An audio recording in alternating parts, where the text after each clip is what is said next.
ಏನೋ ಇದ್ರ ಬಗ್ಗೆ ಎಲ್ಲ ಹೇಳುವಾಗ ನಿನಗೆ ಒಂದು ವಿಷಯ ಹೇಳೋದೇ ಮರ್ತೋಯ್ತು. ನಾನು VGIಗೆ ವೈಸ್ ಪ್ರೆಸಿಡೆಂಟ್ ಆಗೋಕ್ಕೆ ಮುಂಚೆ ಪ್ರತಿ ವರ್ಷ best performer of the year ಅಂತ ಅವಾರ್ಡ್ ತೊಗೋತಾ ಇದ್ದೆ. 5ನೇ ವರ್ಷ ಬರ್ತಿದ್ದಂಗೆ ನಿನಗೆ ಅವಾರ್ಡ್ ಕೊಟ್ಟು ನನಗೆ ಸುಸ್ತಾಗೋಯ್ತು. ಕೆಲಸ ಮಾಡಿ ನಿನಗೆ ಸುಸ್ತಾಗಿಲ್ವಲ್ಲ ಮೀರಾ ಅಂತ ಆರ್ಯ ಸರ್ ನನಗೆ ಒಂದು ಸ್ಪೆಷಲ್ ಥಿಂಗ್ನ ಗಿಫ್ಟಾಗಿ ಕೊಟ್ಟಿದ್ರು. ಅದೇನು ಗೊತ್ತಾ? ವೇಳಲ್ಗೆರೆ.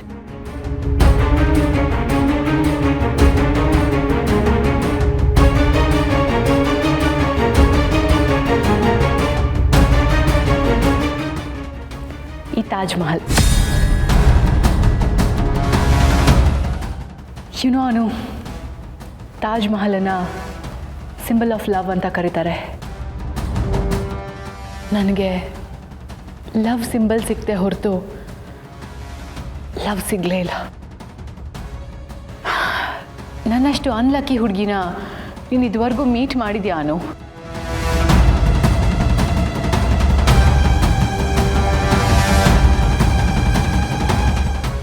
ನನ್ನ ಪ್ರಕಾರ ಈ ಪ್ರಪಂಚದಲ್ಲಿ ನನಗಿಂತ ದುರಾದೃಷ್ಟವಂತೆ ಬೇರೆ ಯಾರೂ ಇಲ್ಲ, ಇರಕ್ಕೆ ಸಾಧ್ಯನೇ ಇಲ್ಲ.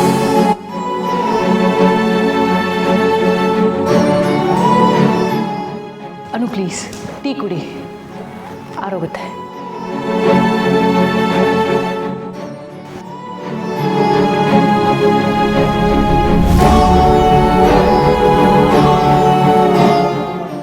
ಒಬ್ಬ ಹೆಣ್ಣು ತಮ್ಮ ಬೆಡ್ರೂಮಲ್ಲಿ ಒಬ್ಬ ಗಂಡಿನ ಫೋಟೋ ಇಟ್ಕೊಂಡ್ರೆ ಅದಕ್ಕೆ ಏನಂತ ಹೇಳ್ತಾರೆ ಹೇಳು? ಚಿಕ್ಕಿ ಹೇಳಿದ ನಿಜಾನಾ? ಮೀರಾ ಮ್ಯಾಮ್ ಅವ್ರ ಬೆಡ್ರೂಮಲ್ಲಿ ಆರ್ಯ ಸರ್ ಫೋಟೋನ ಇಟ್ಕೊಂಡಿದ್ದಾರಾ?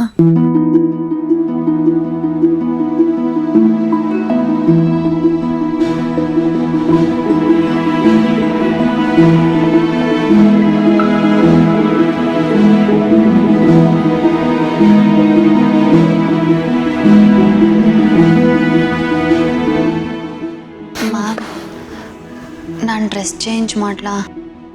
ಈ ಡ್ರೆಸ್ ಒಂಥರ ಮುಜುಗರ ಆಗ್ತಿದೆ. ನಾನು ಹೀಗೆ ಹೋದರೆ ಅಕ್ಕಪಕ್ಕದವರೆಲ್ಲ ಒಂಥರ ಮಾತಾಡ್ತಾರೆ. ಜನರಿಗೋಸ್ಕರ ಬದುಕೋದಕ್ಕೆ ಶುರು ಮಾಡಿಬಿಟ್ರೆ ನಾವು ಉಸಿರಾಡೋದ್ರಲ್ಲೂ ತಪ್ಕೊಂಡು ಹಿಡಿದ್ಬಿಡ್ತಾರೆ. ಯಾವತ್ತೂ ಸಂತೋಷವಾಗಿರೋಕ್ಕಾಗೋದೇ ಇಲ್ಲ. ನಾವು ಏನೇ ಮಾಡಿದ್ರೂ ಜನ ಕಾಮೆಂಟ್ ಮಾಡೇ ಮಾಡ್ತಾರೆ. ನನ್ನ ಬಗ್ಗೆ ಏನೆಲ್ಲ ಮಾತಾಡ್ಕೋತಾರೆ ಗೊತ್ತಾ? ವಯಸ್ಸಾಗ್ತಿದೆ, ಇನ್ನೂ ಮದುವೆನೇ ಆಗಿಲ್ವಲ್ಲ ಇವಳು, ಯಾರ ಜೊತೆ ಆದರೂ ಸೀಕ್ರೆಟ್ ಅಫೇರ್ ಏನಾದರೂ ಇರ್ಬೋದಾ? ಇಲ್ಲ, ಏನು ಕತೆನೋ ಏನೋ.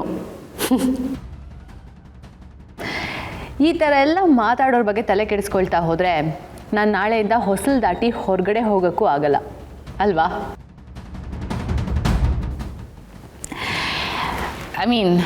ಅದಕ್ಕೋಸ್ಕರ ನೀನು ಇದೇ ಡ್ರೆಸ್ಸಲ್ಲೇ ಇರಬೇಕು ಅಂತೇನಲ್ಲ. ನಿನಗೆ ಅನ್ಕಂಫರ್ಟಬಲ್ ಅಂತ ಅನಿಸಿದ್ರೆ ಚೇಂಜ್ ಮಾಡ್ಕೊ. Ma'am room?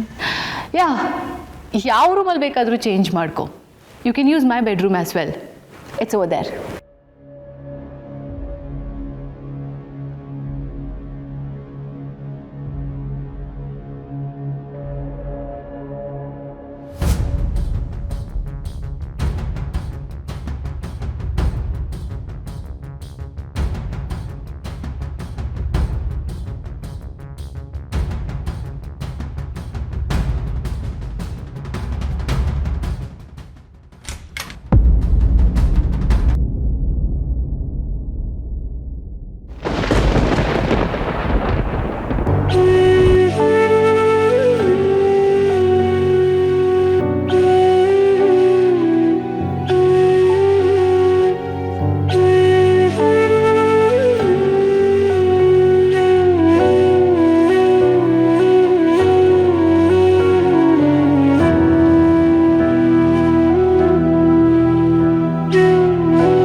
ಬಾಯಿ ಮಾತಿಗೆ ಹೇಳಿರ್ಬೋದು ನೀವು ನನಗೆ ಮಾತ್ರ ಸ್ವಂತ ಅನ್ನೋ ಹೋಗಿ ಬಿಹೇವ್ ಮಾಡ್ತೀನಿ ಅಂತ. ಆದ್ರೆ ಅದು ನಿಜಾನೇ. ಈ ವಿಷಯದಲ್ಲಿ ನೀವು ನನಗೆ ಮಾತ್ರ ಸ್ವಂತ.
Anu, are you all right?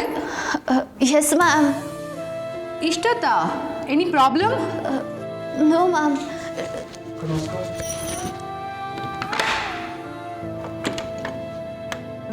जाने